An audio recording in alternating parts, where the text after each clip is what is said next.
পর আমাদের স্টুডিওতে এই মুহূর্তে উপস্থিত আছেন চলচ্চিত্র পরিচালক নোমান রবিন। আসুন কথা বলি আমাদের আজকের অতিথির সাথে। স্বাগত একুশে দুপুরে। ধন্যবাদ।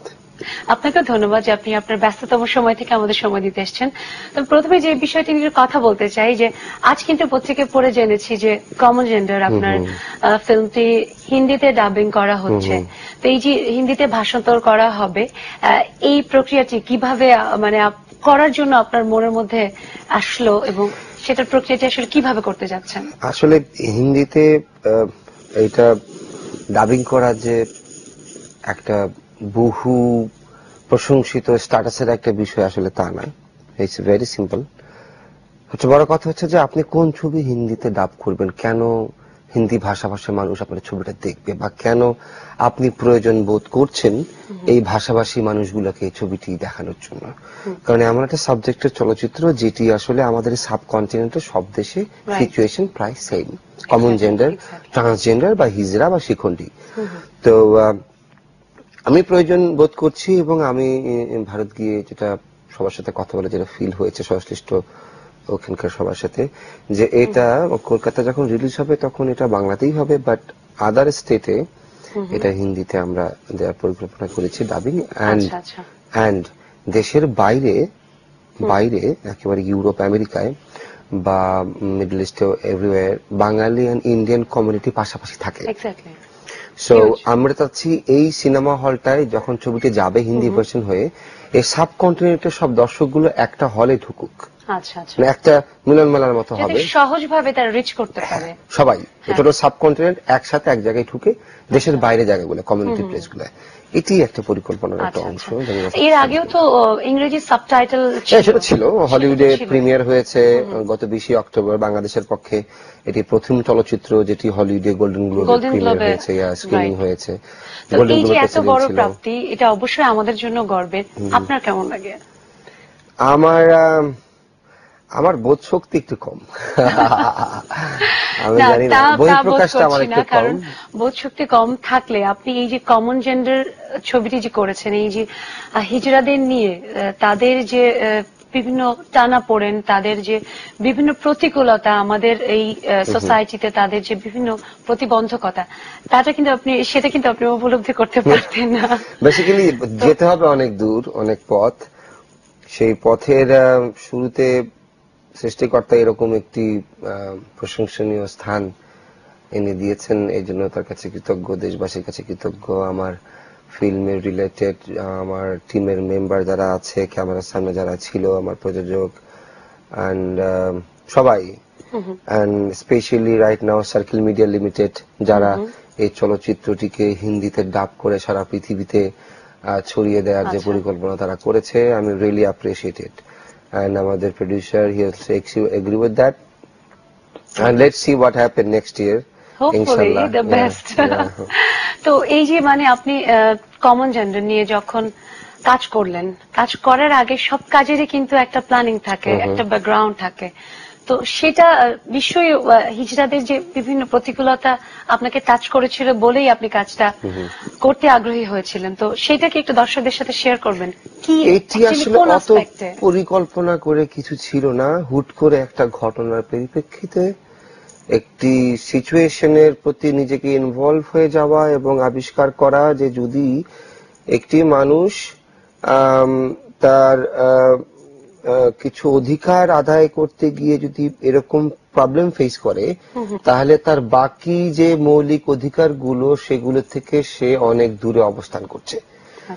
সেটি খুঁজতে গিয়ে আমি আবিষ্কার করলাম যে পৃথিবীতে মার গর্ভে জন্ম নেওয়ার পরেও মানুষ হিসেবে স্বীকৃতি নেই যে মানুষটা, সেটি হচ্ছে হিজড়া সম্প্রদায়।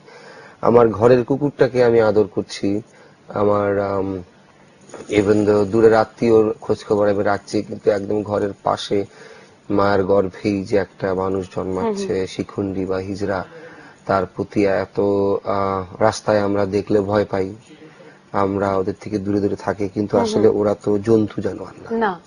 ওদেরকে কাছে ডাকলে, ওদেরকে কাছে ডাকলে আপনি আবিষ্কার করবেন ওরা অসাধারণ মানুষ। Except the converted one, converted হিজড়া বাদে, যারা জেনুইন মার গর্ভে হিজড়া হয়ে এসছে, আমি এদের কথা বলছি, কনভার্টেড হিজড়ার কথা বলছি না। মানে সেই এক ধরনের দুঃখবোধ থেকে এই যে মানুষ আর মানে পুরুষ আর নারীর মাঝামাঝি এরকম একজন মানুষকে নিয়ে আপনি সত্যিকার অর্থে উপলব্ধি করেছিলেন।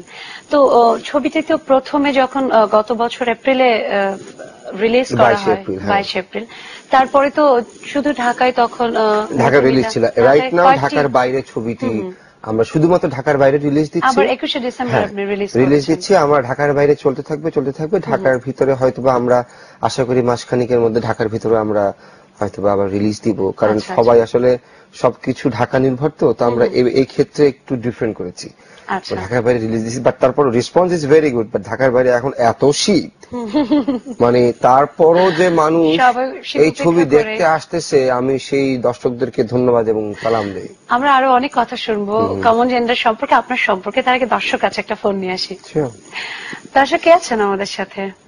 হ্যালো, আসসালামু আলাইকুম। ওয়ালাইকুম আসসালাম। আমি মনি নারায়ণগঞ্জ থেকে বলছি। জি প্লিজ কথা বলুন, নোমান রমেন শুনছেন। কেমন আছেন ভাইয়া? ভালো আছি, আপনি কেমন আছেন? জি ভাইয়া ভালো আছি। হ্যাঁ, আমি আসলে আমি একবার কল করে আপনাকে পেয়ে গেছি। হ্যাঁ, লাকি। হ্যাঁ, আপনার কমন জেন্ডার ছবিটা খুব ভালো লেগেছে। Hello, thank you very much. নারায়ণগঞ্জে রিলিজ হয়েছিল গত 22 এপ্রিল। এন্ড নারায়ণগঞ্জবাসীকে ধন্যবাদ, তারা প্রত্যেকটা শো হাউসফুল দিয়েছে এবং সেই দর্শকগুলো আমি নিজে দেখেছি। সেই দর্শকগুলো গিয়েছে যারা কখনো হলে যায়নি, এন্ড সেই দর্শকগুলো গেছে যারা নিয়মিত হলে যায়। সো নতুন দর্শক পুরনো দর্শক মিলিয়ে সত্যি অসাধারণ। এন্ড আরেকটা ঘটনা নারায়ণগঞ্জে আমার আছে।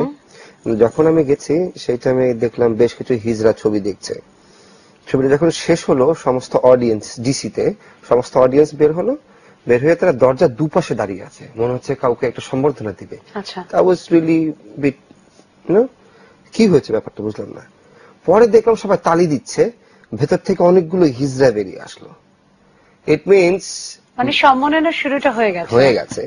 And আমি ওই শিক্ষণীদের সাথে দর্শককে অনেক ধন্যবাদ, নারায়ণগঞ্জের দর্শক। তো এই যে মানে তাদের প্রাপ্তির খাতায় কিন্তু এক ধরনের আপনি যে বললেন যে ঘটনাটির কথা, সম্মানের যোগ হয়েছে। তো এখান থেকে যে আপনার ফিল্মের মাধ্যমে হলো, এটা অবশ্যই অনেক বড় প্রাপ্তি আপনার। তারপরে গোল্ডেন গ্লোবে আপনি প্রিমিয়ার যখন হলো, এই যে সব মিলিয়ে নিশ্চয়ই আপনার প্রত্যাশার জায়গাটি আরো অনেক বড় হয়ে গেছে এবং সেইখান থেকে নিশ্চয়ই পরবর্তী প্ল্যানিংও আপনার আরো অনেক বড় পরিসরে হয়েছে। সেই সম্পর্কে যদি একটু দর্শকদের সাথে শেয়ার করেন। পরবর্তী ছবির পরিকল্পনাটা আসলে ভেরি সেন্সিটিভ। আমি অ্যানাউন্সমেন্ট এখনো যায়নি, বাট আমাদের স্ক্রিপ্টিং হয়ে গেছে।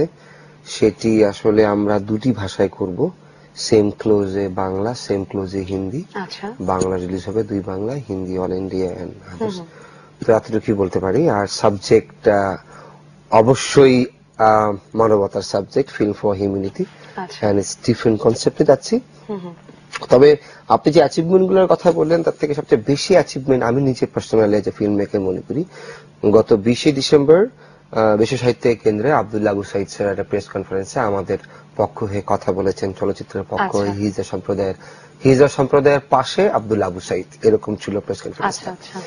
আব্দুল্লাহ আবু সাইদ স্যার উনি দুটো কথা বলেছেন। অসাধারণ মানুষ। মানে আমি যখন ছোটবেলায় স্কুলে পড়েছি তখন বিশ্ব সাহিত্য কেন্দ্রে দাওয়াত নিয়ে তার লোকজন বিশ্ব সাহিত্য কেন্দ্রে এসেছিল। এন্ড 1 বছর এক্সাম দেওয়ার পর, স্টাডি করার পর সুযোগ পেয়েছিলাম তাকে এক নজর দেখবো। সে মানুষটার পাশে সৃষ্টিকর্তা আমাকে বসিয়েছেন প্রেস কনফারেন্সে, এটি আমার অনেক বড় প্রাপ্তি। ওই গোল্ডেন গ্লোব অস্কারের থেকে এটি আমার অনেক বড় প্রাপ্তি। এনিওয়েজ, তো আব্দুল্লাহ আবু সাইদ স্যার একটা কথা বলেছেন যে গত 100 বছরের চলচ্চিত্রের ইতিহাসে যে চলচ্চিত্রগুলো সমাজ পরিবর্তনের হাতিয়ার হিসেবে কাজ করেছে, যেমন ব্ল্যাক এন্ড হোয়াইট, দাস প্রথা নিবারণ, এগুলো ব্যাপারে কিছু চলচ্চিত্র হয়েছিল যেগুলো অনেক বেশি ইফেক্ট ফেলেছিল সমাজে। তেমনি একটি চলচ্চিত্র কমন জেন্ডার দ্য ফিল্ম, যা হিজড়া সম্প্রদায়ের উপকারে আসবে। আরো শুনবো আমরা, আরো অসাধারণ সব কথা আপনার কাছ থেকে শুনবো। তার আগে দর্শক আছে, আর একটা ফোন নিয়ে আসি। হ্যালো দর্শক, কে বলছেন, কোত্থেকে বলছেন? হ্যালো, আসসালামু আলাইকুম। ওয়ালাইকুম আসসালাম, কে বলছেন? জি, আমি আরিফুর রহমান হিমেল বলছি। প্লিজ কথা বলুন। জি নোমান রবিন ভাইয়া। জি। আচ্ছা, ভাইয়া, কথা বলার আগে আপনার এই দর্শক ছবি- প্লিজ আপনার টেলিভিশনের ভলিউমটা একটু কমিয়ে নিন। জি জি অবশ্যই। নোমান রবিন ভাইয়া, আমি আপনাকে আসলে মূলত ফেসবুকের মধ্যে কালকে রিকোয়েস্ট পাঠাইছিলাম একটা মেসেজ সহ, যে আমি আপনার মানে ফ্রেন্ডলি অ্যাড হতে চাচ্ছিলাম। আপনি কালকে রাত্রি অ্যাড করেছিলেন আমারে। আর সবচেয়ে বড় কথা হচ্ছে যে আমি কখনো হলে যাইনি এবং আপনার এই নাটকটা আমি কখনো দেখিনি, কিন্তু কমন জেন্ডার ছবিটা আসলে আমি যখন ফার্স্ট দেখছিলাম, মানে সত্যি কথা বলতে আমি শেষ পর্যায়ে কাইতে দিচ্ছি। মানে তারপরে এক পর্যায়ে যেটা হয়েছে যে আমি একবারে এই ছবিটা 11 বার দেখছি, টানা 11 বার ছবিটা দেখছি। ধন্যবাদ। আমার ফ্যামিলির এমন কোন মেম্বার বাকি ছিল না, ফ্রেন্ড সার্কেল বাকি ছিল না যারা এই ছবিটা দেখে নাই আর কি। আমি প্রত্যেকের বারবার নিয়ে গেছি এবং আমিও দেখেছি ছবিটা। আমি সিরিয়াসলি আপনার কাছে কৃতজ্ঞ, নারায়ণগঞ্জ বাসীর কাছে কৃতজ্ঞ, তারা যেভাবে ছবিটাকে রিসিভ করেছে। অনেক ধন্যবাদ দর্শক ফোন করার জন্য। সত্যি এই যে ইন্টারাকশন দর্শকের সাথে সরাসরি যখন আপনাকে বললো যে এতবার দেখেছে, সত্যি আমার কাছে এত আপ্লুত আমি। নিশ্চয়ই আপনার অনেক ভালো লাগছে। আমি আপনাকে আরেকজন দর্শক আছে, আমার ফোনটি নিয়ে সাথে কথা বলবো। হ্যাঁ দর্শক, কে আছেন আমাদের সাথে? হ্যালো হ্যালো হ্যালো, মনে হয় লাইনটি কেটে গেছে দর্শক। হ্যালো, দুঃখিত দর্শক, আপনি আরেকবার চেষ্টা করুন। আমি যখন ঢাকায় মুক্তি দিয়েছিলাম লাস্ট টাইম, তখন আমি একটা দর্শক পেয়েছিলাম, ইউ উডন্ট বিলিভ ইট, একটা অন্ধ দর্শক পেয়েছিলাম। আচ্ছা, সে তার বাবা মাকে নিয়ে এসে ছবি দেখার জন্য। সে অন্ধ দর্শক পুরো চলচ্চিত্রটি শুনেছে, সে কাঁদতে কাঁদতে বেরিয়েছে এবং সে বলেছে, মানে শুনে অনুভব করতে, আমি জানতাম না সে অন্ধ, আমার রিপ্রেজেন্টেটিভ এসে বললো যে স্যার একটা ইন্টারেস্টিং দর্শক আছে, আপনি আইসা একটু কথা বলেন। যে দেখি যে হাতে স্টিক, সে হাঁটতেছে উইথ প্যারেন্টস, প্যারেন্টসরা কাঁদতেছে। আরেকজন দর্শক আছে, আরেকটা ফোন নিয়েছি। Really I hate life. Okay, হ্যাঁ দর্শক, কে আছেন আমাদের সাথে? হ্যালো, আমি মাইনাসিক কলাবাগান থেকে বলছিলাম। প্লিজ কথা বলুন। নোমান রবিন ভাইয়ের কমন জেন্ডার চলচ্চিত্রটা খুব ভালো লেগেছে। তো এই চলচ্চিত্রে অভিনয় করেছিলেন আমাদের দিলীপ চক্রবর্তী। তো ওনার সঙ্গে আপনার অদ্ভুত স্মৃতি আছে এই চলচ্চিত্রে অভিনয় করতে গিয়ে। তো এই ওনার সাথে কোন স্মৃতি আমাদেরকে একটু বলবেন। আর আপনার এর আগে স্মৃতি বা নাটক খুব ভালো লেগেছে, তো বর্তমানে কোন নাটকে পরিচালনা করছেন কিনা একটু আমাদের জানাবেন। ধন্যবাদ। অনেক ধন্যবাদ ফোন করার জন্য। আরেকজন দর্শক আছে, আরেকটা ফোন নেই। হ্যালো দর্শক, কে আছেন আমাদের সাথে? সুবর্ণ, আপনি ভালো আছেন? হ্যাঁ ভালো আছি। আমি নকুল সরকার বলছিলাম নরসিংদী থেকে। আমি একটু রবিন ভাইয়ের সাথে কথা বলবো। প্লিজ কথা বলুন, শুনছেন উনি। তো রবিন ভাই, আপনি ভালো আছেন? জি ভালো, আপনি কেমন আছেন? আমি আপনার কমন জেন্ডার নাটকটা দেখেছি, তারপর ফিল্মটাও দেখেছি। তো আমি মানে বেসিক্যালি আপনার ভক্ত হয়ে গেছে। আপনি এত সুন্দর মেকিং করেন। তো নিজের নাটকে অথবা ছবিতে আপনি নিজে কেন অভিনয় করছেন না? কারণ আপনার চেহারাটা এত সুন্দর, অভিনয়ের জন্য খুবই পারফেক্ট। তো নেক্সট কোন চলচ্চিত্র বানাচ্ছেন সেটা সম্পর্কে বলবেন। অনেক ধন্যবাদ খুব চমৎকার কিছু প্রশ্নের জন্য। বেসিক্যালি আমরা একেবারে শেষে চলে এসেছি নোমান ভাই, সময় যে কিভাবে দৌড়াই। মানে আমি basically I love to be filmmaker. আমি চাই না কারো ইশারায় হোয়াটএভার, বাট আমি চাই সুন্দর একটা জিনিস বানাতে, নিজে তৈরি করতে, সবাইকে নিয়ে। চলচ্চিত্র নির্মাতা হিসেবে আমি গর্ববোধ করি। আর অভিনয় করা ওটি আসলে একটু ডিফারেন্ট বিষয়। কখনো ওই জায়গায় নিজেকে কোথায় দাঁড় করাতে পারেনি? না, আমার ইচ্ছা নাই, কোনোদিন ইচ্ছা নেই। আমি চলচ্চিত্র নির্মাতা হিসেবে যথেষ্ট হ্যাপি। আর একজন দর্শক দিলীপ চক্রবর্তীর কথা বলেছিল, আমি অ্যাভয়েড করতে চাই, কারণ আমার কথাটা বলতে গেলে আমি ইমোশনাল হয়ে যাব।